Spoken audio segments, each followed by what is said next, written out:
everyone. Welcome to Conversations with Miss T, and that is me. Today we are having a conversation with Boniswa Dladla. Boniswa and I met 2 years ago at an event, Meet the Women Africa, that was hosted by Bonolo. Boniswa is a co-author, an engineer, and a life coach. All right. Thanks, guys, for tuning in, and I hope that you will enjoy this. Meet the Women Africa. Yeah, we were there. We met there for the first time, and now we're here about 1.5 years later. Yep. Yeah, time flies. Time flies. How was that? How was that experience for you? The Meet the Women Africa was lovely in that you have different people you've never met, like you and I had never met, and now we are a connection. And through this great resource of social media, we get to connect. Mm-hmm. As far away as you are, we get to relive or live with you some of your experiences, mm-hmm. and learn with you along the journey. Mm-hmm. So for me, that Meets the Women Africa, it's really about different things we're doing. Some of us are working, but we have a product we're selling. We mm-hmm. have a cause we're focusing on. And it just helps us to be in a space of open sharing, which allows us to grow. Mm-hmm, mm-hmm. Yeah. And on that day, what was the take-home message for you? Because I remember we had a speaker, we had a chance to socialize and talk to one another, and then we had the vision board, right? And then photos later.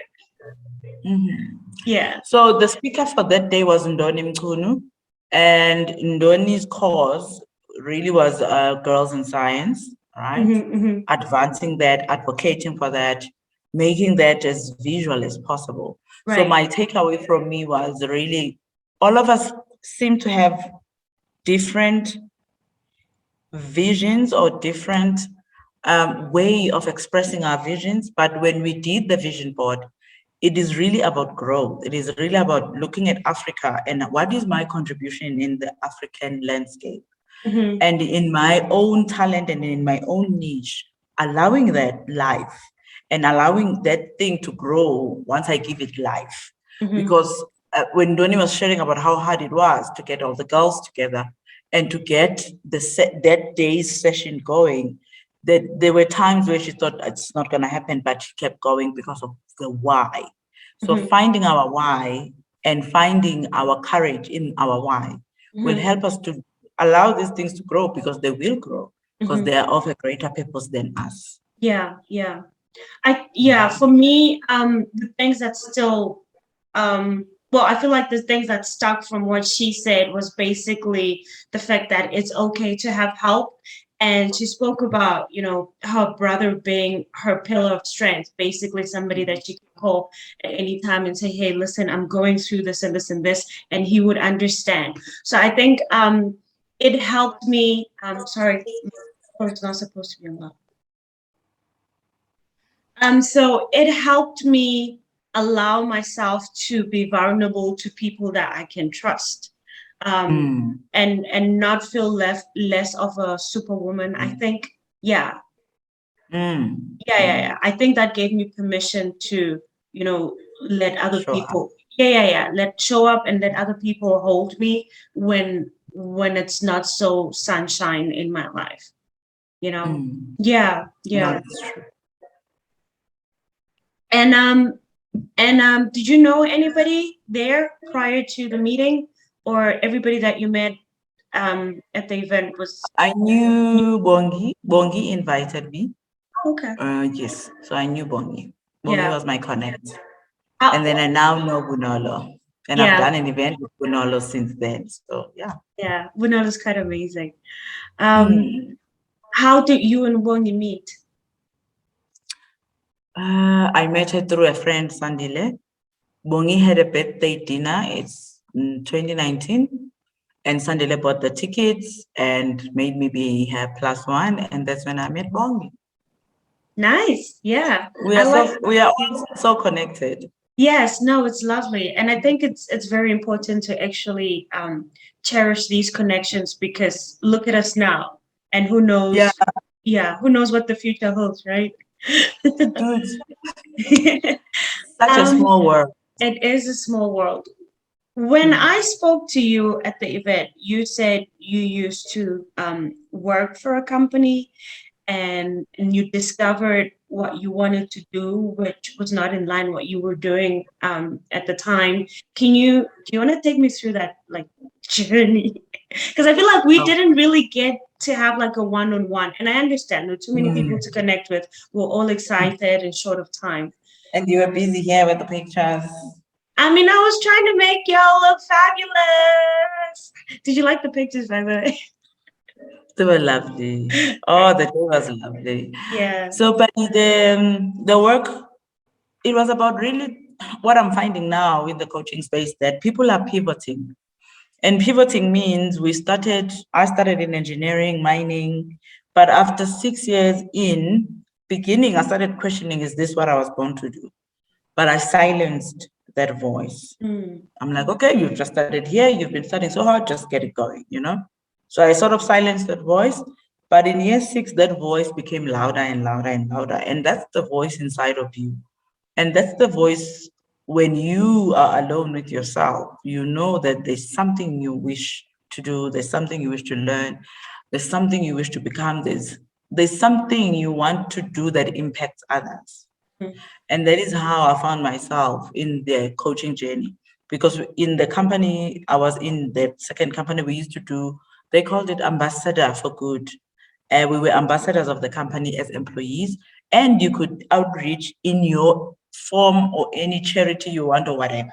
Okay. And the one I found myself in was doing mathematics in high school, with grade 8, grade 11, grade 12 kids. But beyond that, I would start speaking with the young girls and to hear what their mindset is and to see whether they know of the opportunities that awaits them. Considering I come from rural KZN, rural South Africa, I had never known about engineering until my matric. I had never even known about the mining in terms of the professional part of it. Mm-hmm. So I would want to impart that, and I would see that the young girls don't believe that they can come out of the environment. Mm. One, their marks are bad, but also the mindset and attitude is not really aligned and aware that my input is to do my best. Mm. Mm. So, in the efforts of trying to help them understand and do the right work, I realized that I'm not getting anywhere here. I'm missing something. I'm missing some tools. And that's when I knew that going through life coaching training was the next thing I wanted to do. Mm-hmm. And that for me has been the pivot. Mm-hmm. Mm. Okay. And now you have your life coaching as a company. What do you guys call it? So life coaching becomes a company. Basically, you have a company as the coach, but you can also employ other coaches when you have Mm-hmm. work. Mm-hmm. Because we do work with individuals, we do work with corporates. Because Yeah. in corporates, it's nicer because there's an understanding that for someone to lead people, they need to develop personal mastery, self-development, understanding what type of a leader you are. All those things need a coach because coaching is goal focused, is result driven. And Mm-hmm. that is why then corporates, for me right now, I'm contracted in one of the big banks, in one of the mines. It depends on how they see their leaders developing because the core of who a person is what we focus on.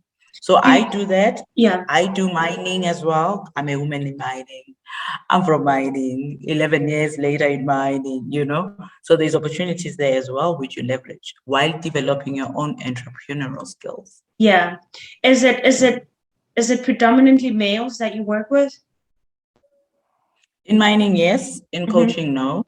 Okay. In coaching, it's predominantly female, and males, I would say 10%. Mm-hmm. Mm-hmm. In corporate space, that is when you will find a 40% male, 60% female, because they do the best they can to have a diverse team. Yeah.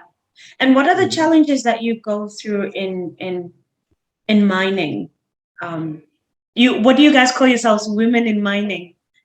Mm. Yeah. So what are the challenges that you face there? Mining is an interesting place to be because not so long ago, women were not allowed to be in mining, especially underground mining. They were allowed to be the office, do secretary work, do HR. But when you become a metallurgical engineer, you need to be in the plant, you are part of the processing team, your design, that was not really a thing. That's why then the numbers are always at most 20%, if not 30%, right? That is in your technical fields. That is in your technical fields. So if the numbers are that low, of course, your leadership will look male, your executive will look male. For me, the biggest challenge was I couldn't look at the structure and see me because the structure didn't look like me. So when you look at the structure, it looks nothing like you in age, in gender, in race. So it becomes do I really want to pave the way? And that is us young, fresh from university. We feel like we own the world, but the world doesn't really look like us. So that was one of the few first challenges.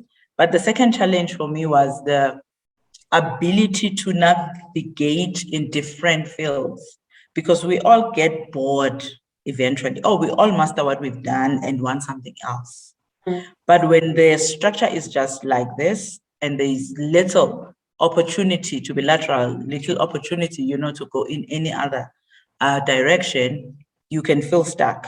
And then you ask yourself, what next? And then beyond that, you have to advocate for certain things. In my last place of work, we needed to advocate for women to be able to breastfeed and live with the milk, because we work in a high commodity, in that it's secure, no food could leave the mine. But if I'm expressing for this baby who must get this milk, I need to live with my milk, because we say we support women being able to breastfeed their children, but the work environment is actually opposite to that. And we needed to be vocal about that and make that a reality. So sometimes you find yourself becoming a pioneer of something, changing something. I always do, when I go into a mine, the toilets, because that always tells you how far that mine is. If there's still one toilet for females, you know that either females are there, but no one is advocating for, hey, one toilet is not enough, which is what we found in our case, because the numbers were always never equal. And now you're saying all these things, and I know that it makes the men look bad. Let's put race aside. Do you think that it was? Do you think that they did not believe that women could do it, like the mining and being on the field and stuff, or could it be their protective nature as men to say that we know that it's dangerous and we wouldn't want you to put yourself in a dangerous situation? What do you think? Yes, firstly, you said it makes the men look bad. I don't think so. I just think a system was designed that way. So there are two types of people who find the system designed in a certain way, who never question it. And there are people who find the system designed in a certain way and who do question it. And the way things are, I love that in university, we are with men. Even in university, the numbers, though, are not equal, but we are with our male counterparts. The truth is, when we get to industry, we have men who advocate for women. And we also have men who say, but this is too dangerous. I don't want you guys here. There's this old man we used to work for. He was there for so long. He would say, I don't understand why you ladies are here. You ladies should be staying at home, taking care of children, and your husband taking care of you. And we explained to him that your race and our race is not the same. We have been raised from a young age and told that you need to be educated so that you can help your family come out of poverty. So our conditioning is not to say, find a husband who will take care of you, right? Because some of us were not even raised with fathers in our household. We've always seen women work. We've always seen women lead.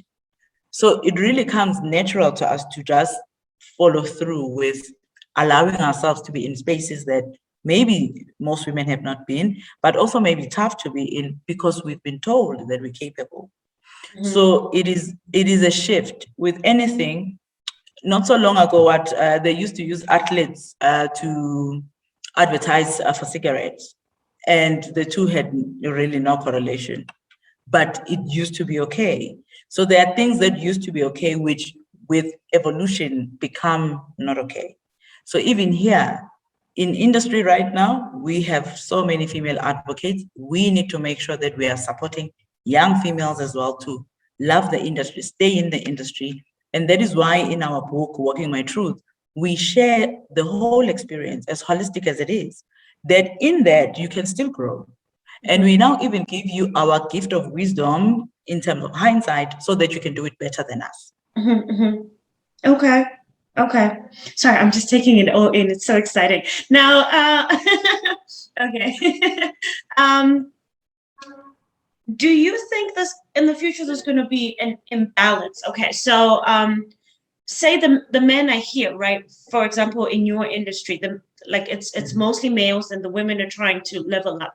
Do you think in the future there's going to be an imbalance where the women are, I don't want to say taking over, but like this higher number of women, say in mining, and then the men need to be advocated for? Do you think we'll ever come to that?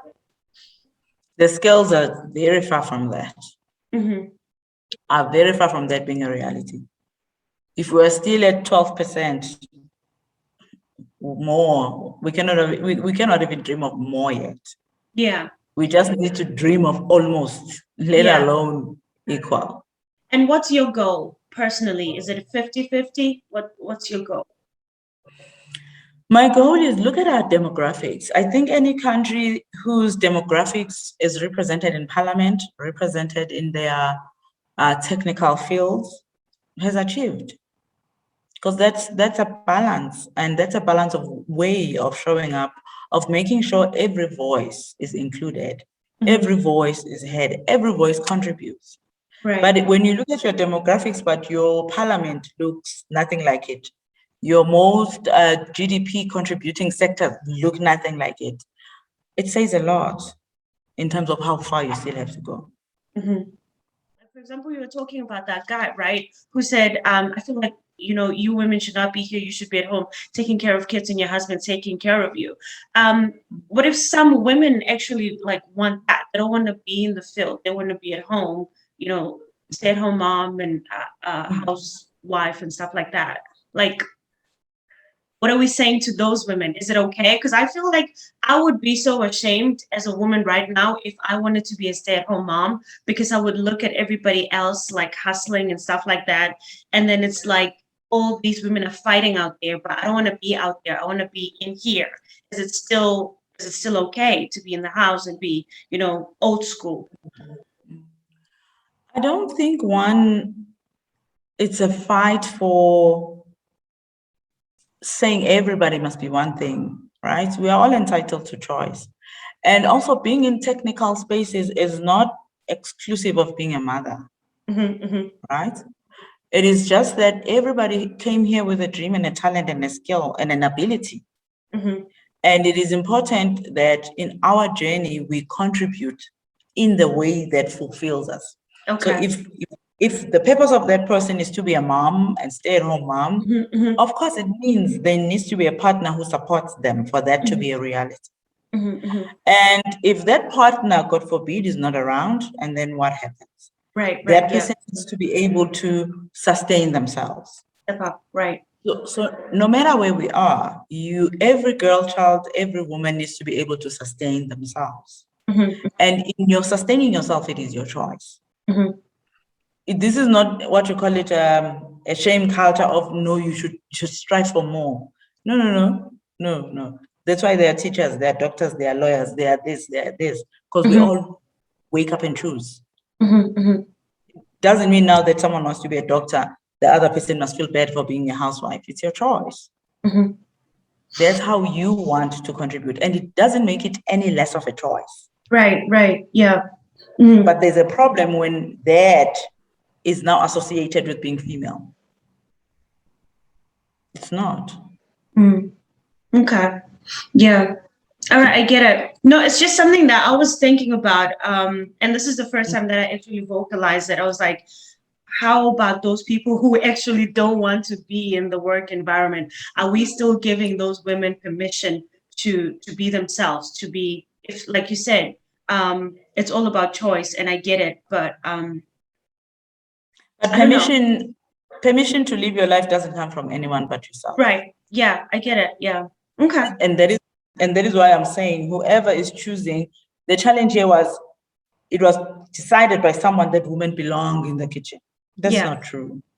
But a woman who still wants to be in the kitchen, great, do you? Yeah. But that shouldn't be the standard that is used for everybody else. Okay. All right. Sorry. I'm done with the interrogation. That was it. I just wanted to pick your brain. I got it. Thank you. Elijah, Bali, and how are you? And where are you? What are you up to? So I am back in Taiwan, back teaching, and I wrote a kids book. I'm so excited about it. Yeah. See, do people still say that? Anyways. So yeah, no, it's been a wonderful experience for me to be, first of all, back in Taiwan, because I thought I was, when I was back home and we had that event, I thought that I was home to stay. And then, things just changed, and then I found myself back here. But it's been a wonderful experience. Also, I just feel myself changing because I'm approaching 30, and I'm like, what does 30 look like? Why are you celebrating?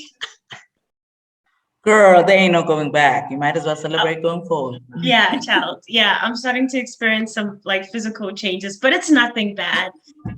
No, but honestly, the lies you tell are no. lies. Lies. It's 30. It ain't 90. Well, thanks for that. But yeah, no, I'm just trying to embrace that. I think I feel a lot better now than I did at least a year ago, because I feel like a year ago I was kind of dreading it.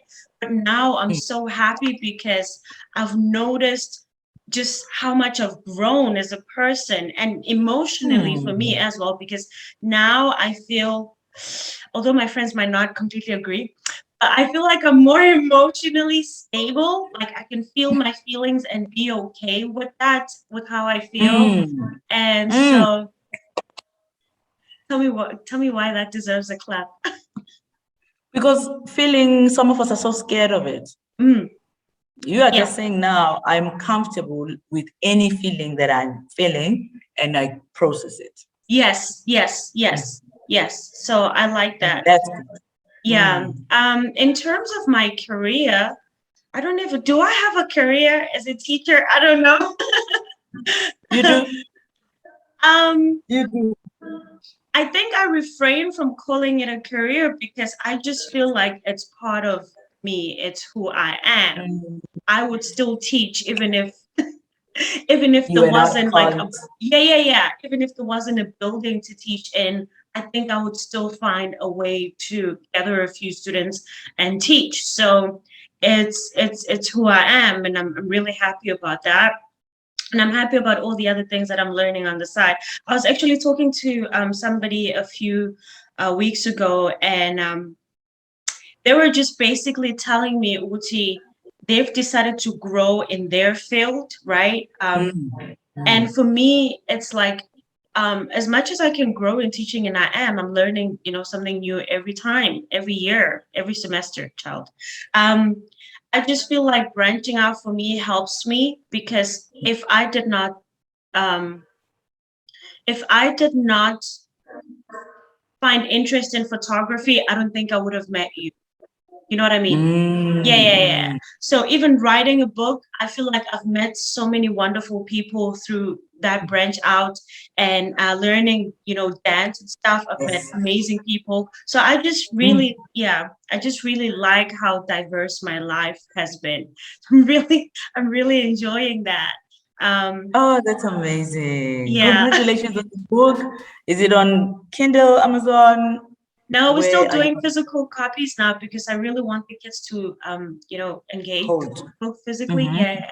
It's going really well. The parents that are buying the book for their kids are like sending me videos of the kids reading, sending me photos of the kids. And it's just been so incredible, Yeah. Before we talk about your book, I'm just gonna get a little bit personal. First of all, are you a single parent? You're a single mom. How's that? Yes. It's okay. Yeah, well, okay. Take us from, the labor bed. I love that. How is that? It's okay. So you cannot do that to me. I need details. But the thing is, what details? Because when we have this idea of parenting, and luckily we have co-parenting, we think there must be hardship and there must be this and there must be that. But the truth is, Bali, when we don't work on ourselves, we can be a couple parenting, it will still be hard. Okay. It's not about who's there with you, it's about how there are you yourself, right? And my greatest gift being a coach, I realized that I wanted to be different because I know how I was parented. I know how emotionally withdrawn I was. And I'm one of those who live in their heads. So when I had my sons, I allowed the healing of their presence to help me wake up. Because some people treat their kids like small people. I treat my kids like my brothers because their spirit is older. Yes, their body and brain is young, and they still do stuff that makes you like, hello. But when we engage, I respect them as I do you.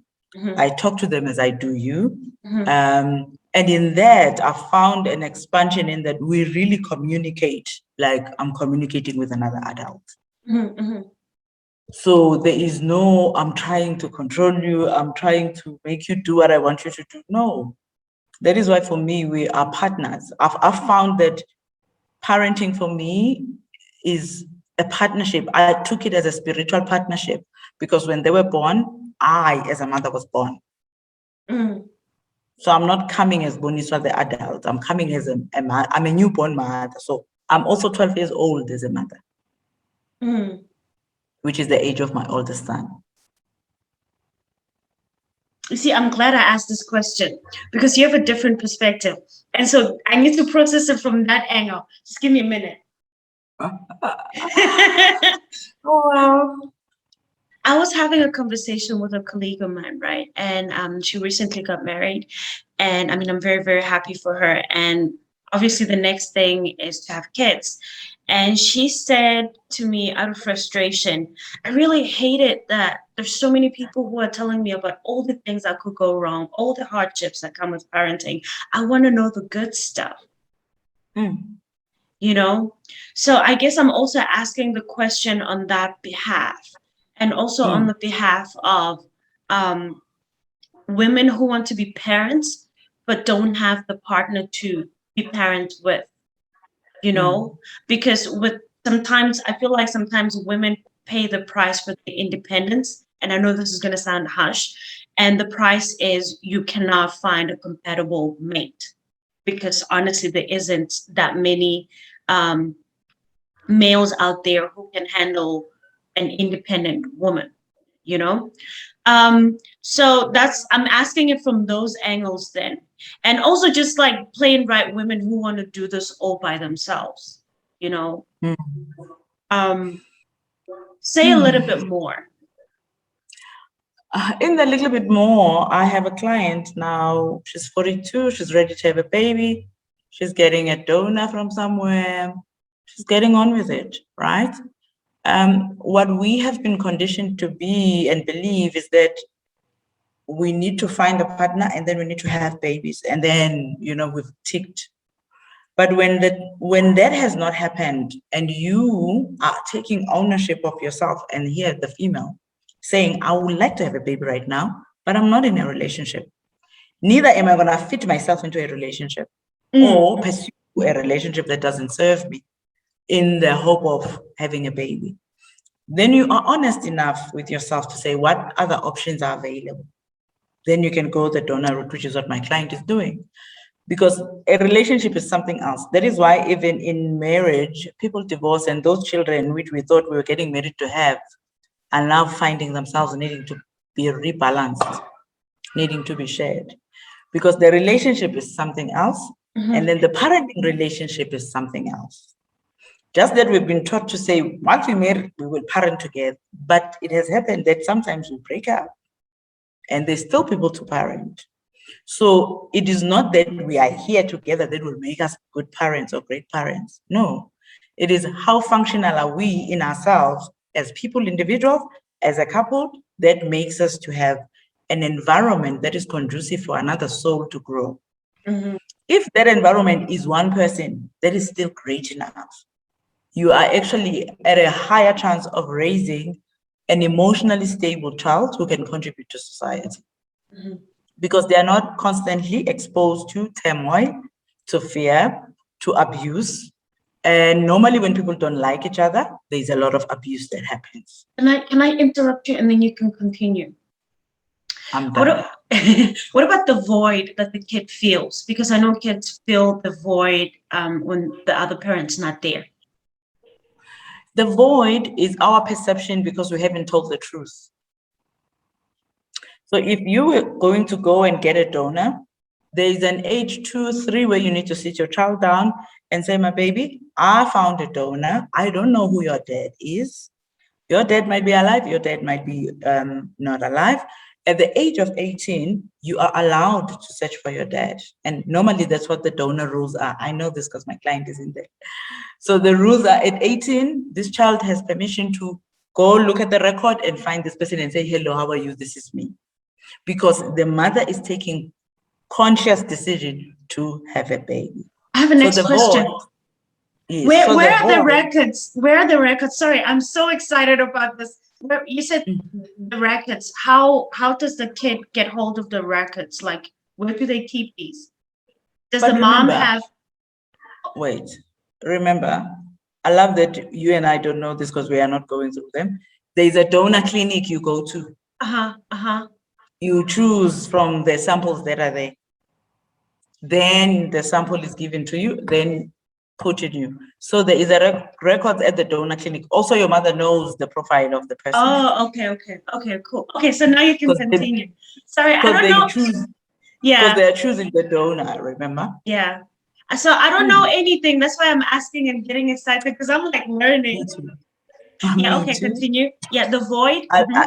I learned through my client. So the void is what we are perceiving in terms of normal. But only when you are not truthful, you're going to feel that. And that's why whether parents are separating or not, there must be truthful conversation with children. Whether there is a parent that has passed on, there must be, so there are so many voids that can happen. But at the end of the day, there must be communication. And then we will process what we're going through. Your client's family, how are they receive? Okay, but she's old, right? So she's old enough to stand up for herself. Yeah. Yeah. Okay. Sorry. Okay. Yes. Hang on. What else did I want to know on this topic? She's 42, so hey. Do you, boo? like really. Okay, so you were saying the challenges, the practical challenges that come with being a single mom are not to be glorified and put on the pedestal because it's how you approach it, it's how you look at it, it's how you go through it as a parent. So I'm just trying to paraphrase and summarize what you're saying. There are challenges with just being a human. We don't walk around and say now that there are challenges with being a human. Okay, don't be a human. There are just challenges with being a human being. And then you say you have a partner. So we assume shared responsibility, shared contribution, right?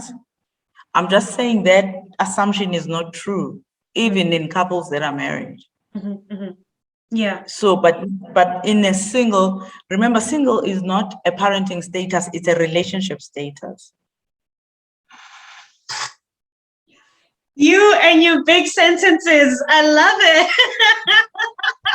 But isn't it though, Bali? And correct me here. No, you're correct. It's just you have the right words to say. I love it. Yes. Okay. Please correct my thinking because I normally think about these things and I want to understand what people are saying. Single is a relationship status. I could be in a partnership, but still I'm a mother. No matter what happens, I can never be a father. My role is mothering. My son's father is fathering, and he will father the way he sees fit to father. And there is a problem where people think they can tell the other one how to father when their role is only to mother. Right. And then that's where the fights and the clash. Let's not take a relationship status and make it a parenting status. In parenting, there are two roles, a mother and a father. Are you playing your own? Yes, no. Is the other parent playing their own? Yes, no. If the other parent is not playing their own, so let's say the father doesn't want to see the child, doesn't want to support the child, doesn't want, right? Again, when we were having this baby, what was our conversation? Were we saying we're going to support each other? Because if not, that means you have breached your promise. But if you said you don't want to have a baby, but me, I wanted to have a baby and I said I'm keeping it, it's my responsibility. It's time now to say, what is your responsibility? And are you fully awake in what it means when you say, I want this baby? And with most mothers, we want our babies.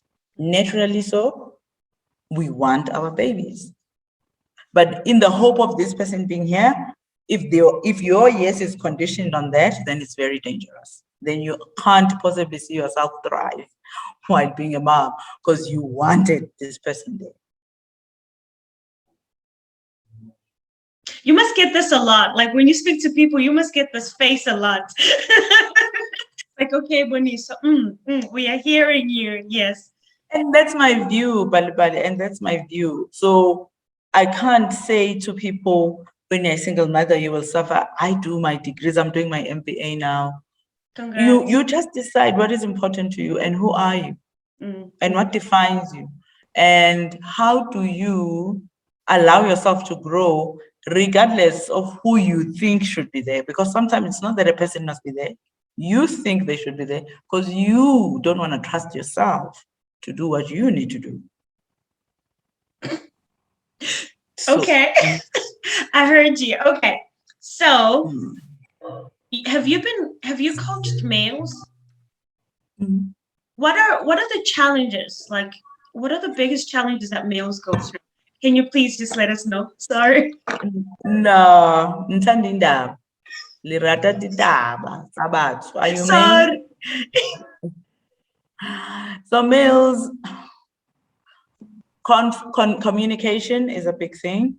Fear of conflict is another thing that normally brings men in because they have lived for so long with their partner, and normally it's married men that come. They've lived so long with their partner, but there's conflict. So they're basically living in a war zone constantly. So by the time they come, the wife is saying, I'm leaving you, but things are falling apart. It's rare that a man comes just for the growth of myself, just for dealing with myself, just because I'm aware that I'm not communicating well with my wife. I want to deal with my trauma from childhood. Nah, none of that. There's something breaking, and then we would like to fix it. And maybe part of fixing it, I've been told I need to come see you. Whatever the case is, we are now just here to fix something.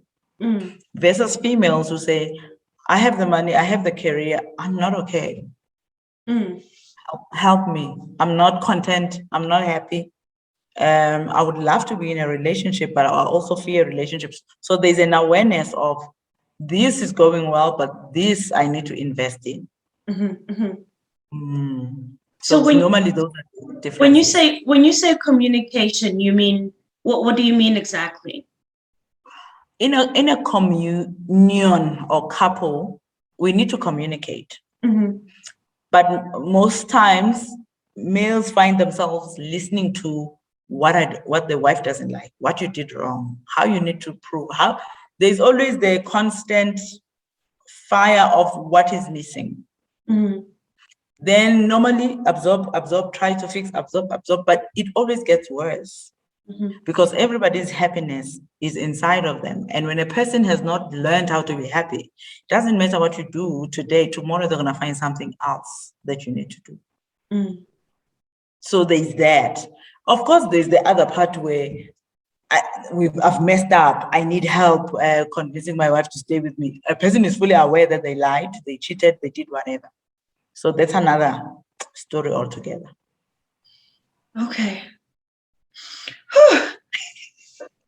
Sorry, my heart's beating really fast. I'm like really genuinely excited. Okay, now let's talk about the book.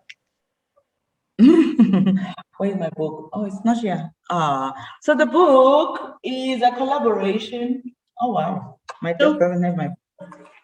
Oh can you wow, go get it? You can go get it. I'll wait. but I don't know where it is. Oh, No, I don't know where it is. Oh, but it's on Insta. So yeah. Okay. it's on my Instagram. So the book is a collaboration between four engineering females. We worked together for 4 years to 5 years. Mhm. And with working together, we developed a relationship and we used to report into one another. So we would serve each other. And we developed a relationship of openness, support. We call it creative pressure, pushing each other to grow Okay. while having our kids, while having the stress of work. But we used to ask ourselves, what is it that you need to invest in for you to grow or for you to get to where you want to go to? Mhm. And with that, and with coaching, we allowed ourselves to evolve out of the space. 2 years after we moved out of where we were working, we met. And after that conversation, one of our co authors said, let's write a book. Let's share our journey and share with other females Mhm. how it can be like when you know each other and allow yourselves to be your honest self in the relationship. Mhm. Mhm. So the book then shares the journey from where we come from to our professional careers. So Mhm. it's structured such that where we come from, which is our families, so that everybody can identify themselves. There Mhm. are people who were raised by two parents. There are some of us who were raised by our grannies and moms, and you can see the differences in how we see the world and how we engage the world. And then from the second chapter, you share about how you got to university. So your Mhm. journey from high school to university. Mhm. This is where we share how you contribute to what you will get in life. Basically, we all got bursaries, not because bursaries were in our schools, but because we knew that we needed to perform here for opportunities. Mhm. Mhm. So we are sharing that so that a young person can identify with themselves. Mhm. And then from there, we share how we needed to transform ourselves in mining. And that's where the juice is. You see, everything you say just excites me. The juice is in. Okay. And how do I get your book? It's online. Oh, you're Okay. in Taiwan. Oh Lord, have mercy. We need to talk in terms of Korean. Ooh, we're launching Wait, on Kindle. you said it's online. It's online. Yes, we're launching on Kindle. It should be this week or next week. I will let you know the minute it Yeah. launches. Yeah. We submitted already last week. We're in approval. The moment it launches, you're done. You are the first person I'm gonna tell, please buy. You better, because I'm looking forward to it. Wow. So you are our first Kindle client. Sure. Hey, listen, I'm all for support. So you'll see. And it's amazing. Really, the feedback so far is just Mm, wow. We did that when we were young. So people can identify with yes. themselves as well. Yeah. Hmm. Yeah. So yeah, looking forward to that. It's really a beautiful story, and I feel like you had so much to share, and I'm just so overwhelmed My by time your is knowledge done. and wisdom. Oh, it's 11. All right. Is there anything you'd like to address before we close, Vazala? Bazalan, people of God. I would just like to address we are responsible for our life. Being a coach, it's easy for me to say this, but I also learned it in coaching. I didn't know that I was responsible for what happens in my life. I didn't know that life was not happening to me. Mhm. I was happening to life. Mhm. And that means I must take responsibility. Mhm. And that means I must be accountable for what is in my life, for who is in my life, for the quality of life that I'm experiencing, Yeah. even for the money that I make. If I wanted to make different money, I need to do something different in me Mhm. so that I become a different person, so that the value that I offer to the world is different. Yeah. So the note really is you are accountable. Nothing is happening to you. Yeah. And we normally say you are the CEO of your life. You can fire and hire as you wish. Hashtag. It is true. Uh, But why do we then stay in toxic relationships? Why do we then stay in toxic workplaces and lose our self-confidence and diminish our self-esteem Mm. and find ourselves sometimes experiencing violence and sometimes to death. Mhm. It is because we are not taking responsibility for our lives Right. and trusting ourselves beyond this small chapter. Every season of life is a small chapter in a big book of your life. But if you allow the small chapter to be the book, then you think it is the end, and it is not. Yeah. I'm interested to hear your take in this. Do you get clients that fear death? Mm-mm. Okay. And how about you personally when you look at death? I know this is a very sad topic, but now I'm vocalizing all these things that I think about. And how about you when you look at death? Like what's your perception of death? I love that I vocalize all the things that I think about. So in your head, now you're like allowing it to go off. Yes, with you, because I want to hear what you view as I am so interested. That's why I'm not even saying much, because I want to hear all that you have to say. I love that your clients fear death. We hardly actually talk about death because I think they fear living in an uncomfortable space more than they fear death. Normally, when people are uncomfortable, death seems like a better option. So Mm. that's why that one you can't really use against people. And anyone who says, I'm going to kill myself, I'm going to kill myself, I'm going to kill myself, they are normally saying, help me, help me, help me, Mhm. because I'm uncomfortable, right? So, in my own perspective, before finding myself or creating myself, I used to worry about death. But after saying yes to what I believe I was born to do, every day is an opportunity to live my truth. And Mhm. every day I'm fully content Mhm. that if God were to say, this is your time, it will be my time. Mhm. But I wake up and seek to be content with each and every day, Mhm. meaning do the best I can, give the best of me. Mhm. And that way, I even tell my children, I love you the best way I can. So that should you not be here or I not be here, because we really don't know what tomorrow holds, Right. but we have hope. I want you to remember the love we experienced. And that is why I tell them, do not allow anything to take away from your heart's ability to love. Because then you won't fear death, because you've been open and loving. Mhm. There is no I wish. In the I wish I could have done this, I wish, it means you were not present in the time.